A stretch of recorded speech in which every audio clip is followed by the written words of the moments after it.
Hi, submarine friends. Well, I've reached a stage now. You can see I am gutting the submarine from the floor down. I'm going to take these rails out.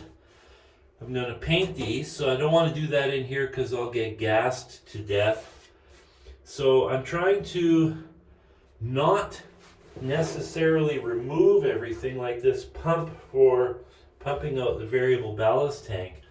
I'm just going to hang it because it's hardwired in and I don't want to have to undo that. So I'm just going to hang it with some wire here.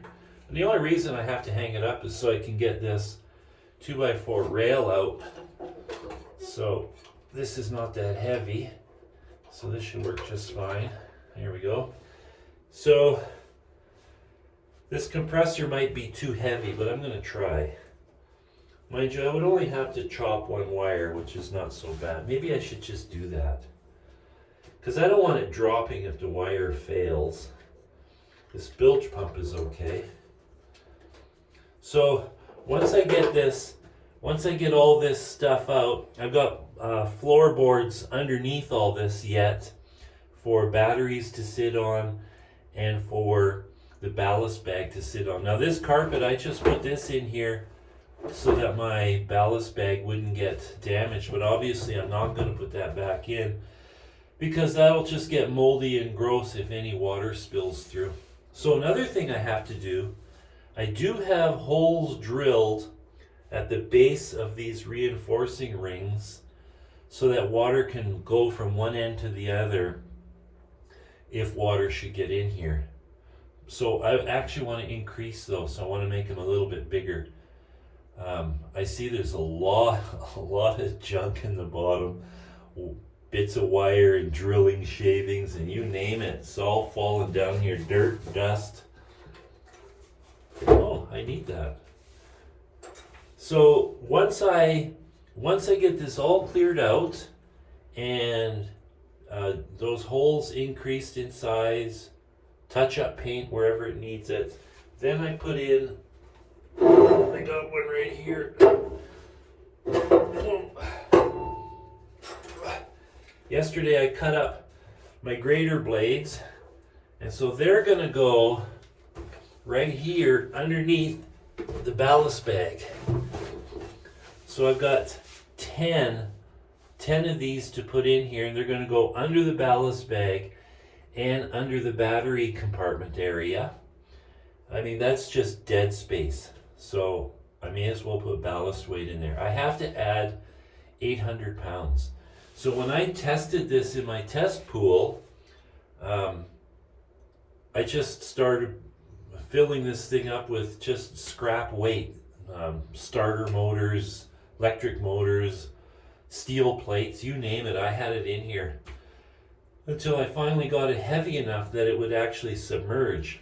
It takes a lot of weight to push a submarine underwater. So I took it to the lake with all those weights as well and did my surface trials and whatnot. And then when I brought the submarine home, I removed all those weights and I weighed every piece. And I came up to a weight of just over 800 pounds. So my problem now is I have room up front where the camera is sitting. That's my passenger area. And I can actually put steel plates in there to make up the missing 500 pounds. But I don't want to use that space. That's just, to me, is such a waste of space. I should use that for, storing supplies and parts and whatever. So I've got these two big steel plates outside that are they're loader bucket wear plates. So basically the same as these grater plates, or these wear edges. That's what they are, they're wear edges.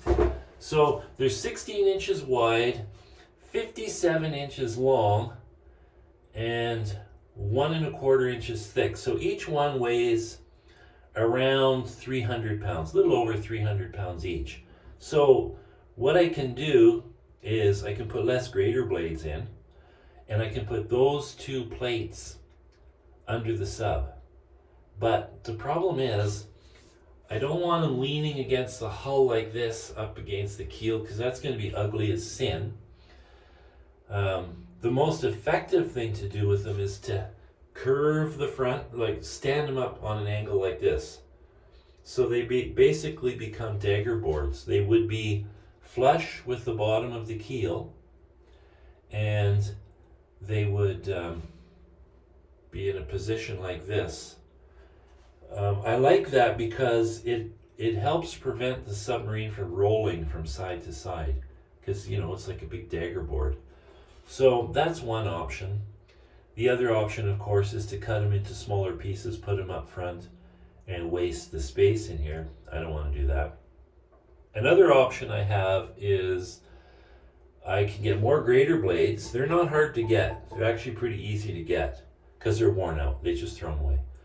So I could get a bunch of those and bolt them to the side of my existing keel. So my keel right now is 16 inches wide and 6 inches tall. So it's an I-beam so it was a tall I-beam laying on its side, and I filled it with grater blades, and then grater blades underneath, and then I capped it underneath, and I even cemented it to hold everything in place and to add weight. So then there's a metal plate underneath so nothing can fall out. And then that is attached to the bottom of the sub. So that's right around, I think, 2,000 pounds or something. I can't remember. But so I could just weld bolts to the side of that keel and then bolt these grater blades on. I wouldn't have the roll resistance doing that. So I have to decide. I've got lots of time to think about that, because that's not a job that I can do in here. And I have to put grater blades under the ballast bag because there used to be a really heavy steel ballast tank here. And so I have to replace that weight loss because every area needs to have weight so the sub is balanced. Now I've thrown the balance out some with adding that engine pod. So I'm going to have to play around with it. That's why I'm going to rebuild or redig my test pool and put it back in there. So the other thing I want to do, which factors into this, is I would like to, now get ready to laugh. Some of you are going to laugh, but I'd like to put a fold down mast on the sub so I can put up a sail. So I don't know anything about sailing. I mean, obviously I understand how sailing works and tacking and all that. I've never sailed, but I fully understand how it all works. But, this is a submarine and not a sailboat, so obviously I don't have a deep keel, but I do have ballast weight. So 1/3 of the overall weight of this submarine is at the very bottom of the hull. Obviously designed that way because you've got a heavy conning tower and whatnot. So, not knowing anything, I'm not afraid to ask for advice, so I joined a Facebook sailing cruising group with 200,000 members. Okay, so I get a ton of feedback, but most of the feedback is negative. There is some positive feedback, but most of it is negative, and they're saying because I don't have a heavy, deep keel, I'm going to have problems with it rolling side to side. I mean, that makes sense because the sail is tall and it's a big lever. So they say put a kite on. All right, so I join a kite group. And the kite group, some of them say, yeah, you can do that. And there are people with boats that are towed around with a kite. People have even crossed the Pacific that way, I believe. So that's an option, but most of them say go with a sail because deploying the kite becomes tricky if you're in any kind of crappy weather. I could see that being a real problem. And any videos that I see of kites operating, they really look out of control. Like they do this figure 8 thing. So they would definitely need constant attention. Maybe, I don't know. I don't know. I don't know anything about it. I should buy a kite and go play with it. So this is why the ballasting comes into effect. Because if I do the two dagger board style keel pieces, whatever you want to call them, I don't know what the terminology is, that would really help with sailing. Now, I don't want to sail upwind. I don't want to, this is not a sailboat, it's a submarine. My idea of the sail is it gives me something to do on a long, boring transit up a lake. Like I'm going to lakes that are 100 miles long. So if I want to go to the other end of that lake, it might be fun to throw a sail up. And I did an investigation with, I don't think it was Chad, I think it was the other AI. Anyways, if I, based on the weight of the submarine and the weight of the keel, I can safely, according to AI, put up a 100 square foot sail. So that would be like 10 by 10. And actually the sailing people suggested that I do the Chinese junk rig setup for whatever reasons. So, 10 by 10 would work. So anyways, turns out that in a 10 knot wind, I would save 11% fuel and I would gain, I can't remember how much speed. But it was kind of interesting. That's kind of neat, actually. So, but the main focus of the sail is if I lose all propulsion power and I'm stranded in the middle of a lake, I can throw up a sail, and in that scenario, I don't care which way the wind is going, whichever way it's going, that's the shore I'll head for. So it's actually a way to get back to shore with no power. So there's nothing wrong with that, is there? So anyways, that's one of the things that I'm thinking about and will be thinking about while I have this tedious job of cleaning this all up and getting this painted inside on the bottom anyways. And yeah, it'll take me all day today, I'm sure, to get this all cleaned up and touched up. Like I said, I'm going to take this wood stuff out and paint it out in the shop. And so I don't gas myself. So this compressor here is, let me see here, I think I just have the one power wire here. It goes into this junction box back here, but the eyelet on the end is won't go through the hole that I drilled. So I'm just going to see, I won't get that eyelet through. So I'm going to have to just cut I hate to cut that wire. Gee.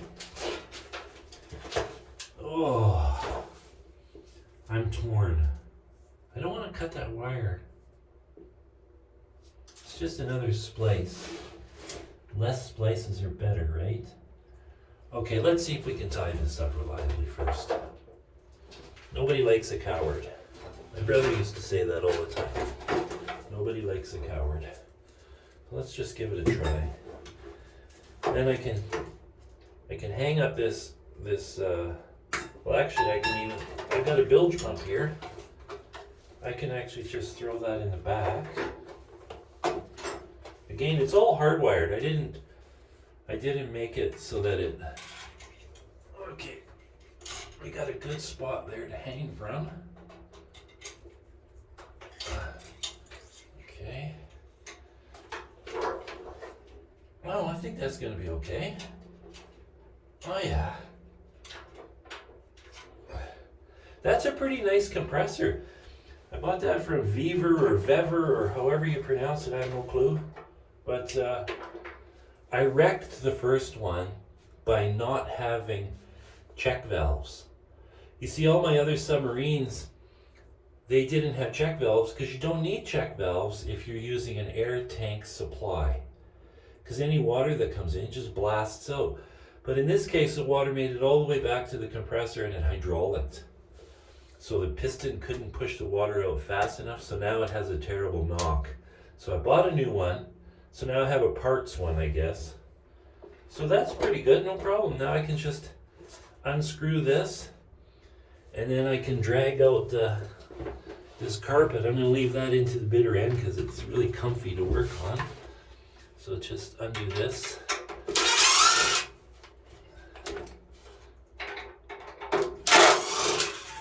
Okay, and then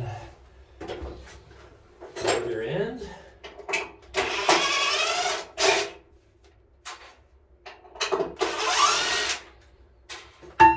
I mean, I can check. I might have some. I think I might have some aluminum members. Yeah, I do. I've got some aluminum. I can replace this with aluminum. Not that I think there's anything wrong with the wood, but obviously aluminum is better, and I don't have to paint it. So here's that pipe I was talking about that carries water from the bilge. It carries it to the front. And so when I put all this back together, I'm going to put a little wee slope on it so that when winter comes, I make sure that it's sloped. Oh no, hang on. I should slope it the other way because I got a check valve here. Yeah, I have to slope it that way because there's a check valve here. Then it can go down into the other bilge pump. Okay. So now we can take this other one out.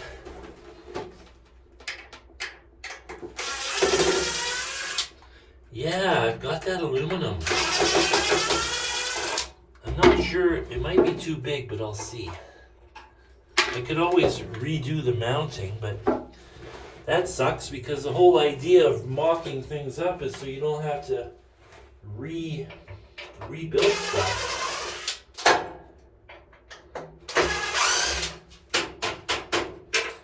And I could just run self-tapping screws into it, into the aluminum for mounting the deck. Okay.